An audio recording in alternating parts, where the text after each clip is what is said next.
Now we're moving back to 4 countries where obviously, and these are 4 countries where really the commitment has been gelling, where plans are being developed or have been developed.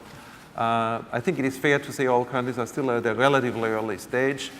But I think this is obviously also the moment where these countries are starting to think, how are we going to pay for this? How much is it going to cost for us? And I just want to have short impressions from these 4 countries. What has been the discussion that's been going on in these countries? So we have first not heard much yet from Mongolia, even though I think everybody in the room knows that Mongolia is one of the countries that's really wanting to move forward and is really starting to put the heads together to move. And we really have the pleasure to have the National Hepatitis Manager with us, Dr. Ganchimeg Comosuren. And Dr. Comosuren, what's the situation in Mongolia? Who is going to pay for this? We hear that Mongolia is fairly rich. You have a lot of gas, you have a lot of oil. Will you be able to pay for your hepatitis program? Thank you, and good afternoon, distinguished guests. Mongolia has a high burden of viral hepatitis. Based on 2013 studies, it was estimated that HBV prevalence was 10.6%, HCV rate 11%, prevalence was hepatitis D is highly endemic among people with chronic HBV. Liver cancer rate is high with 121 cases among men, 88 cases among women per 100,000 people. The government of Mongolia is committed to reduce these high rates of hepatitis.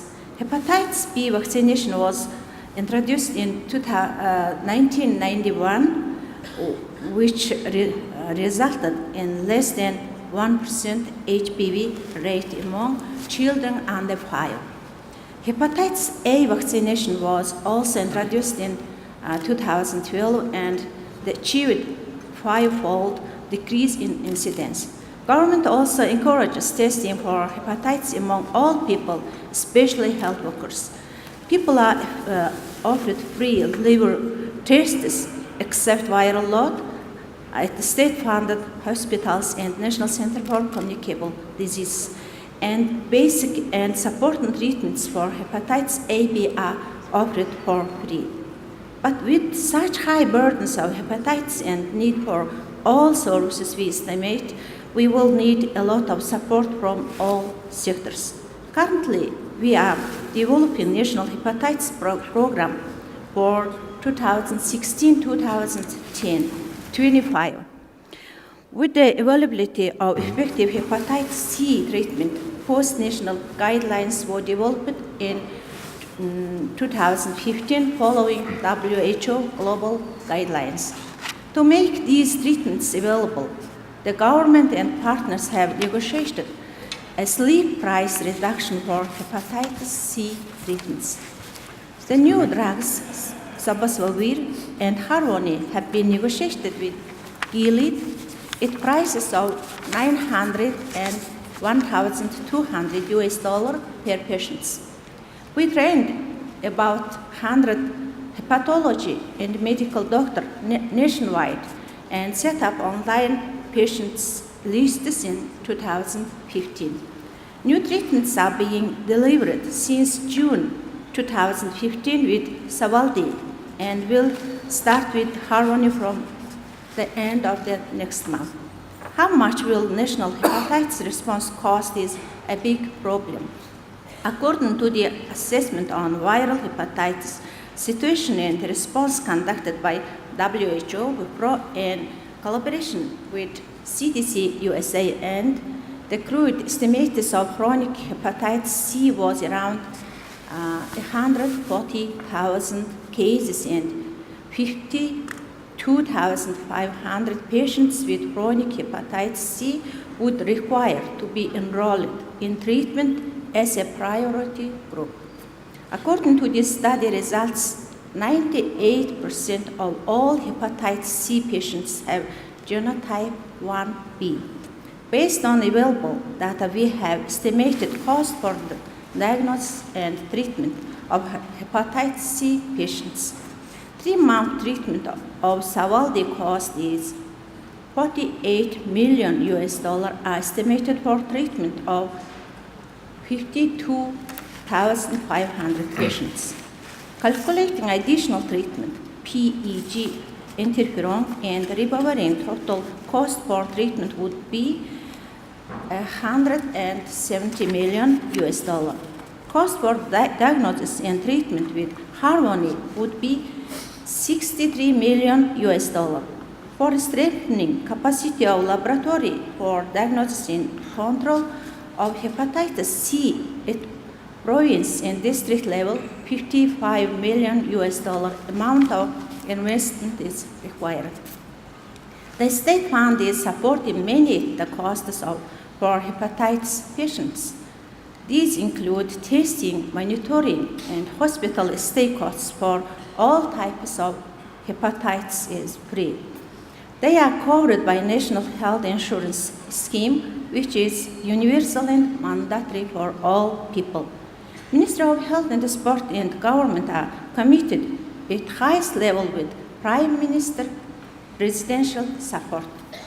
We are at the very beginning of the hepatitis scale-up in Mongolia, and we are aware of huge costs and need for funding. Unfortunately, all these state people with hepatitis have to pay out of their pocket right now. So we need to find ways to raise funding, including from global multinational partners, donor agencies, and national players.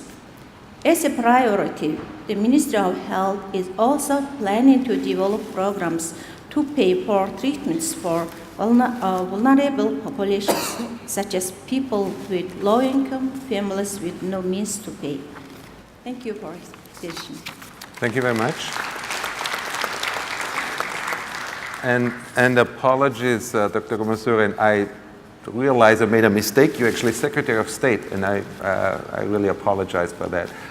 Thanks very much for this very comprehensive overview and really this very candid and transparent sharing of the situation in Mongolia. Obviously, it's fantastic that this is a national priority, that this is being incorporated into the national insurance scheme, but clearly, as you say, you might need additional resources, and you're still discussing where those would come from.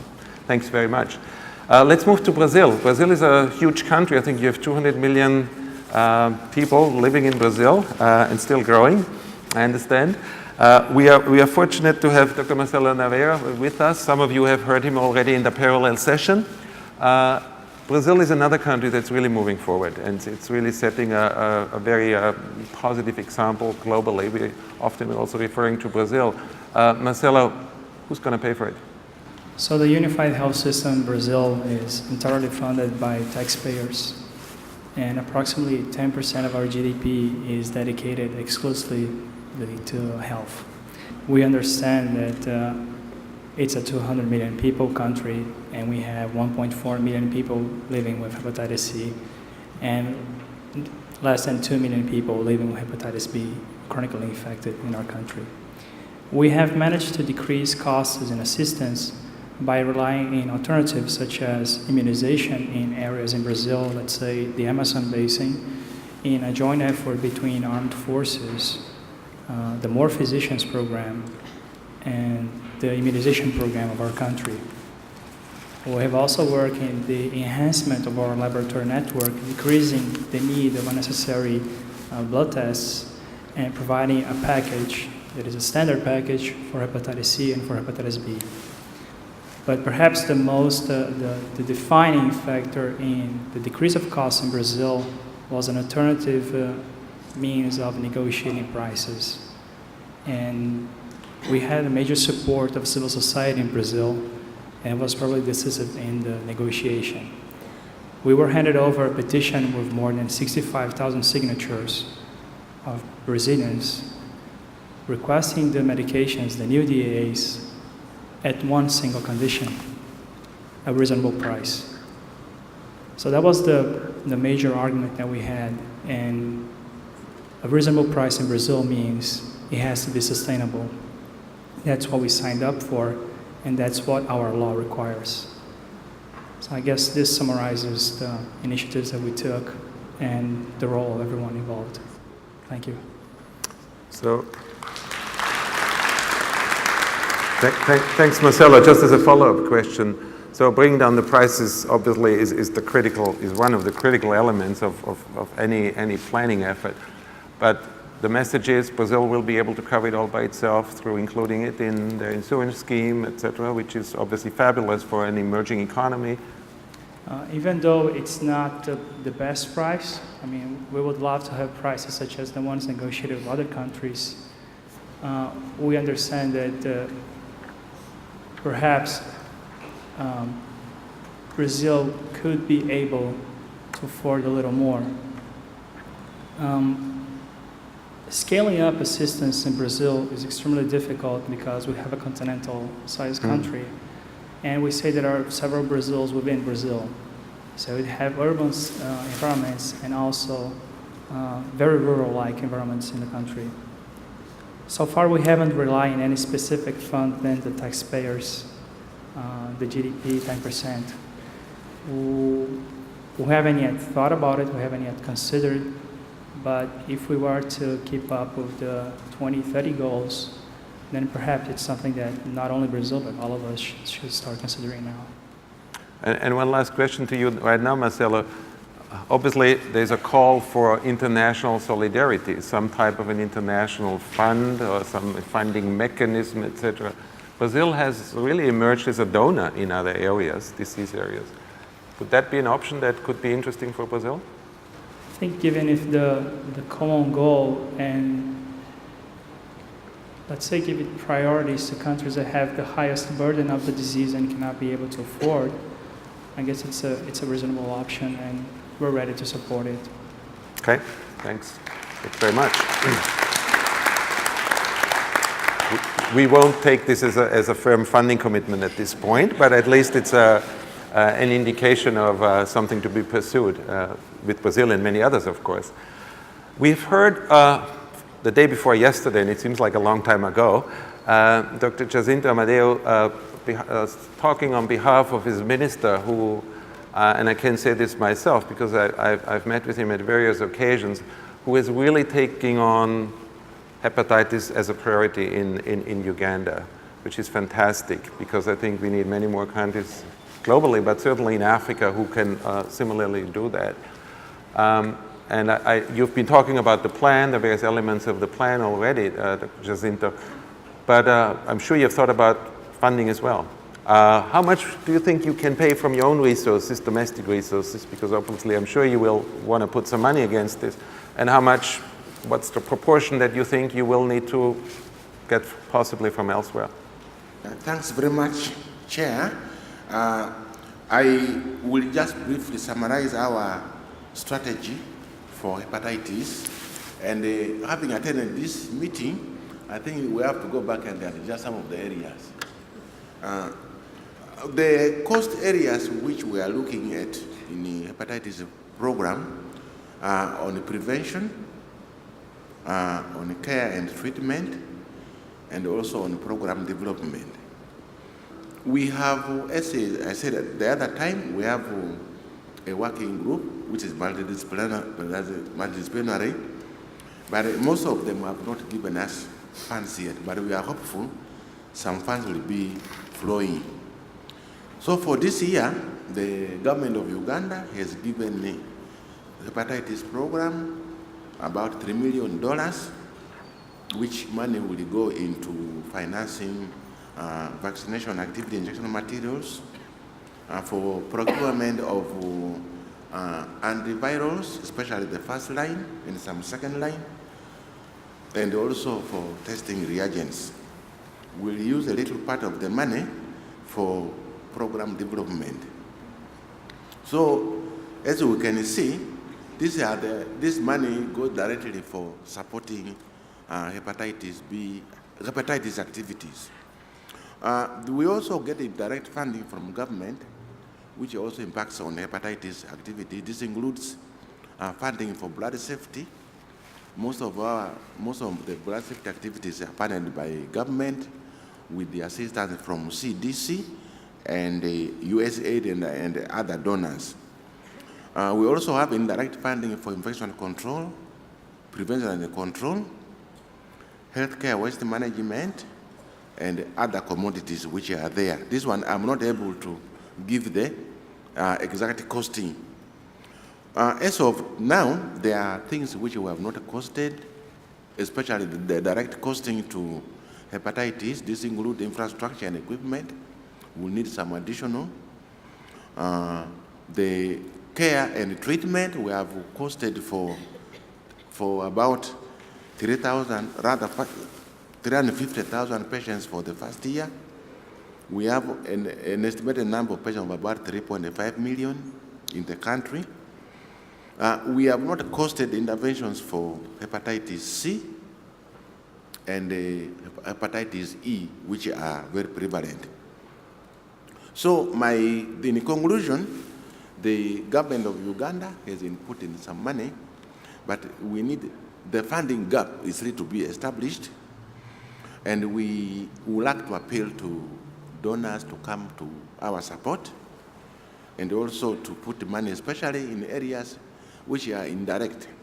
Before I came here, the ministry was thinking that in the future, some of the programs which are supporting us, like the Global Fund, like Gavi, should be requested to support. In fact, for example, we have got a lot of support in injection materials from Global Fund, waste management materials from Gavi, and also storage, improvement of storage space, which we will use for hepatitis activities also. So in brief, though we have started, we think that this money might not be enough in the long run, but the cost will evolve to something we are starting with. And we would also like to seek the guidance of WHO on how efficiently to use this money so that we have the maximum benefits and also the maximum impact. We don't want the money to be put in areas which are not beneficial, either due to public pressure or due to lobbying and so on. So it is a moving thing, and we'll keep updated. Thank you very much. Thanks very much. And I'm really glad you're also mentioning sort of this synergy of with other programs and using enhancing the efficiency of the use of funds that come from other programs. And obviously Uganda has a very successful, I would argue, HIV program. And obviously you have, for HIV, you have negotiated down the prices for tenofovir considerably. So that shouldn't be too challenging to also use that for the hepatitis program and scale up of hepatitis B treatment. We have another very populated country here with us, and certainly a country that is also really moving forward in addressing the hepatitis issues. And we are fortunate to have Dr. Sigrid Priohutomo, who is the Director of Communicable Diseases, and I understand has recently appointed into this new function. So I hope hepatitis is going to be high on your agenda, but please also share with us the status of the planning. Indonesia is a highly decentralized country. How are you going to deal with the planning aspects, and what is your thinking about financing the national response? Thank you, Gottfried. I would like to start with the updating the data for hepatitis. This is from the latest of the National Basic Health Survey in 2013. We found that prevalence of the hepatitis B in Indonesia is 7.1%. If we times to 255 million population, that means it's around 18 million people with hepatitis B in Indonesia. And then second one is for the hepatitis C. This is 1.01%. That means if we time by the population, is about 2.5 million people with the hepatitis C. So I think this is the basic data that we can use for the advocates with the policymaker that's this amount of the problems that we should be facing this in Indonesia. And starting in the late of the year 2014, we are within the Ministry of Health, try to collaborate with all components in the country, even for the government, non-government, and also the expertise and epidemiologists, also clinical, professional, social, even for the company, industry, and then patient itself. We try to develop to them partnership, and then also to give them the ownership with the problem of the hepatitis in the country. And after that, we can achieve some part of the important step, I think, before we can get the funding. First, we agree and consensus to cope the disease through the comprehensiveness and togetherness with them. And then we develop national strategy for control hepatitis 2015 to 2019. And we also the success of putting hepatitis target in National Medium Development Plan, including program target for 5 years. And then we're doing advocacy for to the policymakers within the Ministry of Health. Even within the Ministry of Health is not easy. And then we also advocate to the Ministry of Finance, and the important thing also with the Parliament for allocating more budget for the hepatitis. And we success in issuing the Ministry of Health regulation number 53 years 2005. And we're proud about this one because this is not only signing by the Minister of Health, but also the Minister of the Law and Human Rights. And then from this regulation, I think they already know what is the importance to combating the hepatitis in Indonesia. And we success increasing and adding the ongoing budget for hepatitis in 2015 up to $5 million.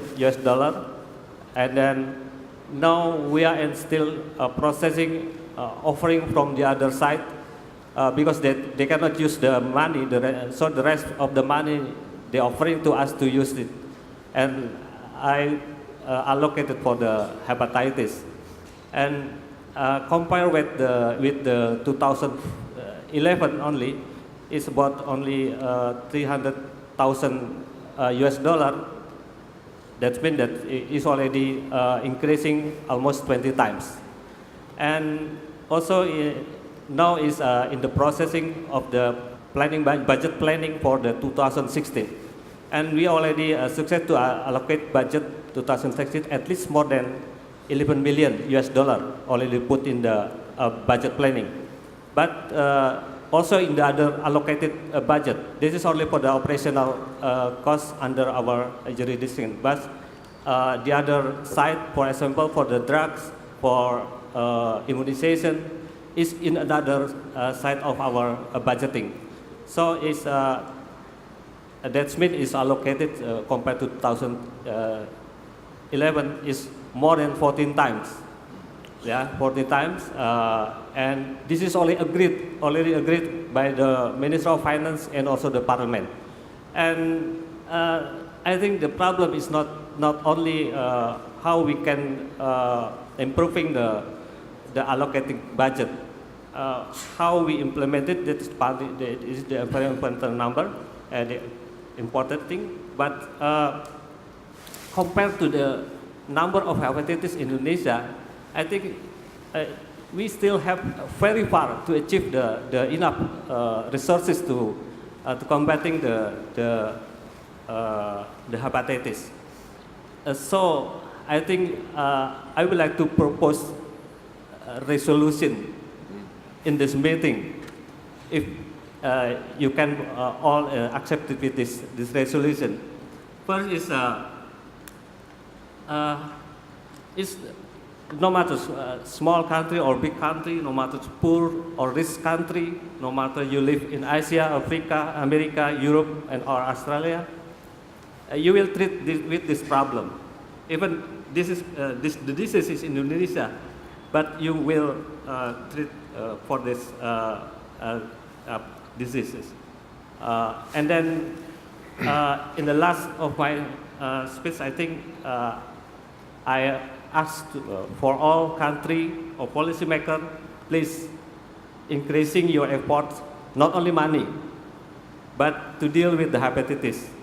And this is the important thing, and the important thing that I would like to propose is especially for the industry and especially for drug and diagnostic company to decrease the price of the product up to the production cost plus $1.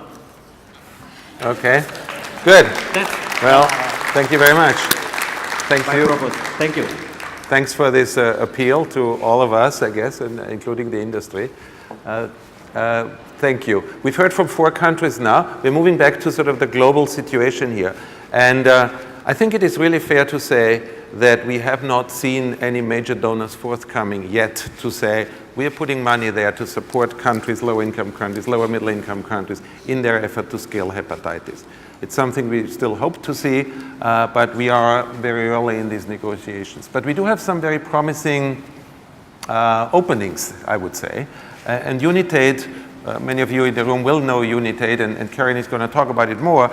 But UNITAID is one example for innovative financing itself, and has traditionally focused on HIV, TB, and malaria, but is one of the very few agencies that is really starting to also bring hepatitis into the picture. So we see this as an incredibly encouraging example that hopefully will be also influencing other funding instruments. Karen Timmermans is Dr. Timmermans is a technical officer in UNITAID, has worked a lot in the area of pricing, has a few landmark publications herself looking at the pricing landscape for hepatitis, and so happy to have you with us, Karen.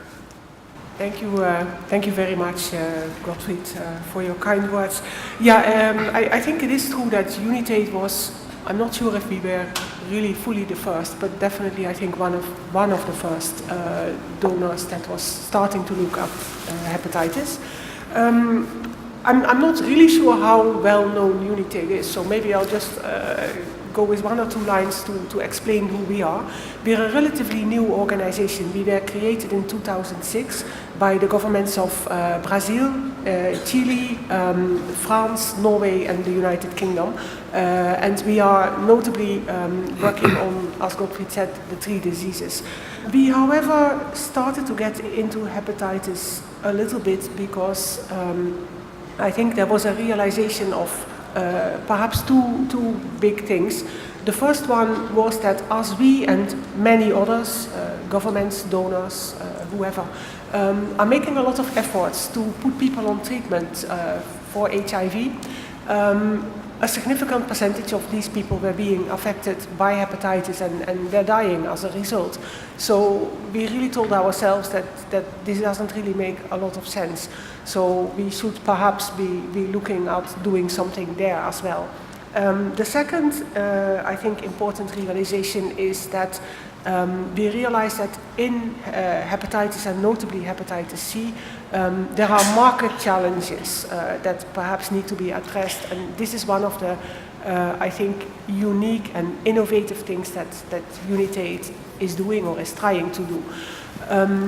UNITAID gets its money mostly through a small tax that a number of countries are charging on airline tickets, and we use that money up to a point to fund treatment, but I think funding treatment directly is not the main thing what we are doing. The main thing what we are trying to do is to make it easier for others, whether it's national governments like seated next to me and like some of you in the room, or whether it is other donor organizations such as perhaps PEPFAR, the Global Fund, and many others. we're trying to make it easier for them to provide these treatments by allowing them to stretch their money further. And for example, by looking at opportunities to reduce prices, to work on quality issues. And some of you were in the session yesterday on the medicines patent pool. This is one of the things we are funding in HIV because they have been successful through competition to get better prices and to enable better products to be developed. And one of the things our board has asked the patent pool to do is to explore whether they can also do something like that in hepatitis C. I don't know if that answers your question. It was probably a bit long. But Yes, I know that Unitate is opening the door to hepatitis. It's, what's the right word? Cautiously, I would say. We want to get our foot in that door, and we want to push it much wider open. And I hope that subsequent board discussions will actually go in these directions. But certainly, we are working very closely with Unitate in Geneva, at the Geneva level, and be reassured, we are making a very strong case for that, and hopefully that will help. Thanks, Karen. Okay. Please.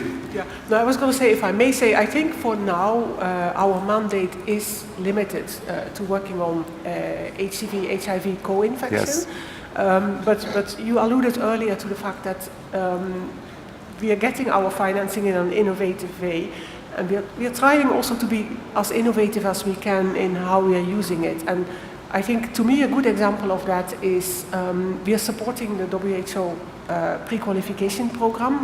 This is for those of you who are not familiar, it's a program of WHO where WHO assesses the quality of medicines, and that gives confidence to both donors and national governments that really these products are okay to use. So we have used our limited mandate for co-infection to allow WHO to also use our money to pre-qualify some of the direct-acting antivirals. And this, of course, will benefit once Have it a has broader happened, benefit. the entire population. So we are trying Sure. to be innovative in stretching our money. No, you really are. It's great. Thanks, Karen. We also have another very important global partner in the area of HIV, and that's the Clinton Foundation and the Clinton Health Access Initiative. And we are very happy to have Colleen Connell with us. We've worked a lot in the area of HIV, and I would like to basically ask you the same question. The Clinton Foundation, are you going to embrace hepatitis a little bit more? What advice can you give to countries? What support are you giving to countries also to think about innovative financing mechanisms? Sure, absolutely. Thank you for having me. So as Gottfried said, CHI is not a donor, but we do tackle with our Ministry of Health partners the financial and funding issues.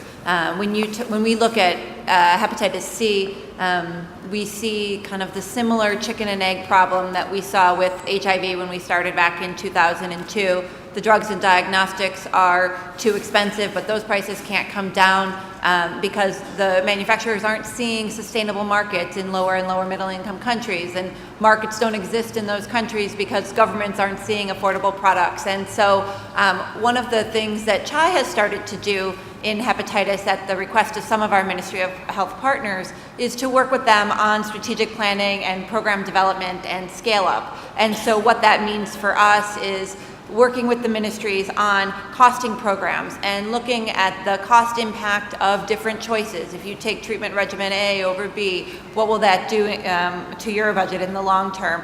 What is your diagnostic screening strategy? What are the service delivery models that you're considering? A big part of the costing work that we do with ministries is also looking at how do we bring those costs down. And so sometimes it is looking at generic drugs, sometimes it's looking at procurement and distribution. Other times it's looking at what exists in the health system that you can use to help reduce your costs of a new hepatitis C program. Very similar to what Stefan was talking about earlier, we are looking at innovative ways to use the HIV system. So we're looking at what viral load testing platforms exist, what capacity is there. Can we leverage those for hepatitis C and B viral load testing? What is the surveillance work that you're doing? Can you integrate Hep C into that? Can you look at your training plans, your adherence and outreach? And so we go through some of these different components of various programs. Doesn't have to be HIV. For birth dose, we're looking at what's happening already in your vaccination program, or what's happening already in the maternal and child health program, and how can we work birth dose into those programs. The flip side to all of the costing is what resources are available. And I think, as Gottfried said, there is not a large global donor right now funding a significant amount of drugs and diagnostics. And so a lot of the funding for startup programs is coming from the domestic side. And so we have worked with certain governments to look at, can they get a budget line? Can they make a case to Parliament, or can they make a case to the Ministry of Finance to provide direct hepatitis support? There are certain countries that have health insurance programs that already cover interferon-based regimens. So can we swap that out, increase the coverage by putting in a lower cost DAA? For countries that are just developing health insurance schemes, we are working with them to make sure hepatitis gets included. And then for countries that really want to work in hepatitis but don't have the government funding to do so, we're looking at what are copay schemes, what are options for helping patients. What are the innovative ideas that we saw in the second presentation, and what are microfinance options that we might be able to use? So that's kind of where we are currently. Thanks very much. Thanks so much.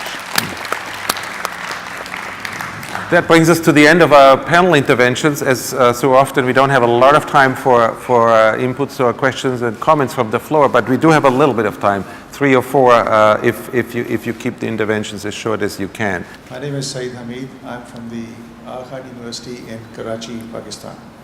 I'm going to take a couple of minutes at least, so please, if you bear with me. It can only be 2. Okay, it will only be 2.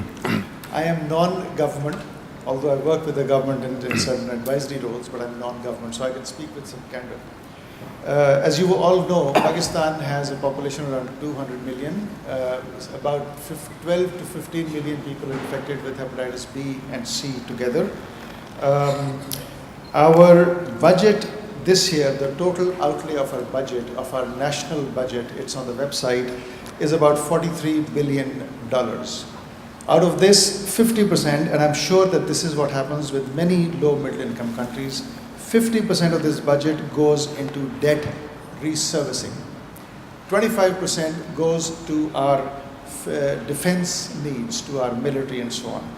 So we are left with $10 billion approximately to run the whole country. Out of which, if we are asking our governments to spend between $1 to $3 billion per year on just the hepatitis scenario, I think we are probably going to be labeled as living in Gaga land, probably. So I think that is the scenario. On the other hand, there is a 80%, we know 80% people approach or do this, health spending is out of pocket. 20% is government spending. So I think we need to keep that in mind as well. So I guess what I'm driving at is that in many countries of the world, it will be very, very proficient if we employ or use the private sector. And for example, I mean, the Khan University is a part of the Khan Development Network, which is a large global network with a huge footprint in Pakistan. Now, I'm not here representing the AKDN, so my comments have to be taken in that context, right? But I'm certainly here and attending this session to take away a few innovative ideas to convince the network to say, look, this is something that we should be getting into. And so far, I haven't heard any brilliant innovative ideas. I mean, for the past 2 months, we've been talking about this amongst ourselves. We've looked threadbare at microfinance. We've looked threadbare at microinsurance. There are huge problems with this. You don't give anybody a loan to buy treatment to get better. You give a microfinance loan for somebody to make some money out of it. So there have to be really tied in innovative solutions, and I would have rather speed dated a a hardcore financier in the session of the speed date instead of the industry. Thank you very much for the suggestions for maybe at the next meeting. My name is Bahar Abu Garda. I'm the Minister of Health of Sudan. This session about the funding as a big question. There's no doubt the countries, the implementing countries, I mean, will allocate money to face the hepatitis. But also no doubt that it will be a gap. And this gap need to be filled from the donor countries or from the donors as large. But what we learn from this summit, particularly from the different sessions, hepatitis is not the challenge of the implemented countries, but also it is a challenge in the donor countries. Donor countries in setting their priorities, how can set in their priorities to allocate some money to fill the gaps of the implemented countries. Thank you very much. Thank you very much. We have one last intervention back there, table 24. To everybody, I'm Milan from Macedonia, a small country from the Balkan. I'd like to congratulate to everybody for this wonderful event. I'd like to mention something. All the time we have made comparison with HIV. I'd like to mention that HIV at this moment don't have a curable drug, but Hep C we have. It's not the same when somebody is treated all life or somebody is treated 3 months, first of all. And we all the time we make some content that it's more cheaper, the programs who using HIV. I don't know that is true, if you see for the long term. And the second question is, we mentioned too much some country from Asia, Africa, but we didn't mention the group of from the eastern part of Europe, I'm going to say, and the Balkans. We don't have too much statistics, we don't have too much many things about these kind of diseases. Can you answer me some kind of this question, somebody of the panel discussions? Okay, we will unfortunately have to wrap up the session, but all these last questions, Stefan, anything you want to comment on Eastern Europe? Yes, the lack of data is a real problem as an advocacy tool. I think that this is something we're trying to address through some surveillance guidance and working with countries to identify opportunities to maybe use existing data to try to complement what's missing. Because I think it's, as you mentioned, what is most convincing to a politician is data from their own country, and especially some of the countries you mentioned, really we don't have information on how many people are infected, how many people are dying, and so it's hard to make the case to spend extra money without that. So we're hoping to address that. So this brings us to the end of this session, and I just would like to basically reinforce some of the points that I think we've heard or that were presented. First, in terms of the strategy that was presented earlier this week and the elimination targets, Stefan shared with us the preliminary costing. What you see, it's in the magnitude of above $10 billion per year, increasing for low and middle income countries. That seems like a lot of money, but if we compare it to other disease programs and global tickets, it isn't really that much. And obviously, we will need to find it. And the good news is, once it peaks around 2020, 2022, the money should be going down because we have cost savings that are kicking in. So that is obviously the important argument. What's been said here is, and Daniel has made this point very strongly, we do need something like a global investment case to really demonstrate, if you put this money forward, this is what it's going to buy you in terms of cost savings, in terms of health impact, of course, et cetera, et cetera. So we are working on that. WHO is working on that with a number of partners, as I've mentioned, and we will come back to that. We also encourage, of course, countries to do something similar, and we are providing technical support to some countries in doing so. China, I mentioned. I think Brazil is also working on an investment case and a few others, and I think that's very important. What has also become clear, and I think that came out of the presentations by countries, is some countries will be able to pay for it. And middle-income countries, and certainly upper-middle-income countries, they have to do everything to bring down the prices, like all of us.